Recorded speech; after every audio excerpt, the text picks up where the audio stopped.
Thank you so much. I appreciate it.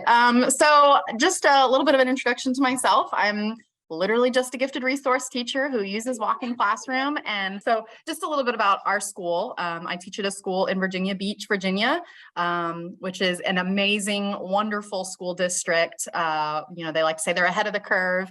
And as a gifted resource teacher, I say that I have the best job in the city because we have great gifted programming, definitely advocates for gifted learners.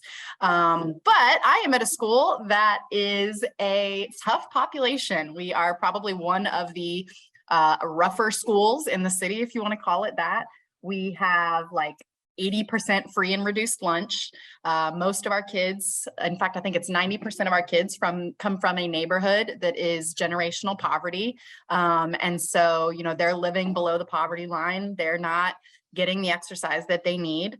My first year at the school, we actually experienced a pretty traumatic situation where two of our students were playing in their front yard one afternoon when a drive-by shooting occurred, and they ended up hospitalized because of it. And so my kids literally cannot play outside when they're at home. One of them even was in her bedroom when that happened, and it came through the walls of her home.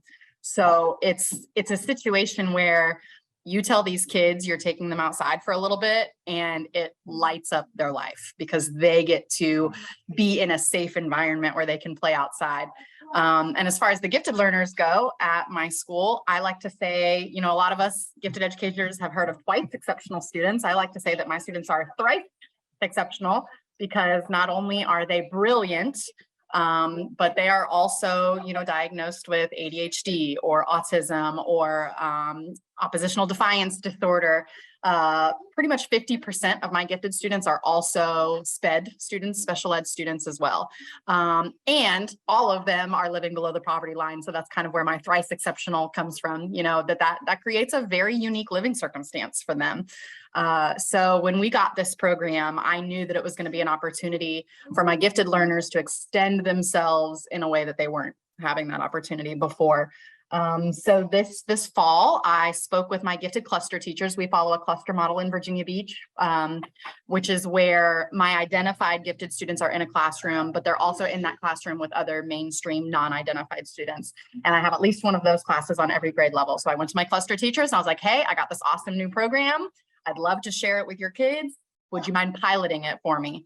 And within 2 weeks of those cluster classrooms piloting that program, I had non-cluster teachers begging me to borrow the kits and to have me come in and do the introduction. And those teachers ran with it. I mean, I did like the introductory one, and then they were checking out the kits from me every day. I had to set up a system so that I knew who was checking out the kits where and number them so that I knew who was getting which one.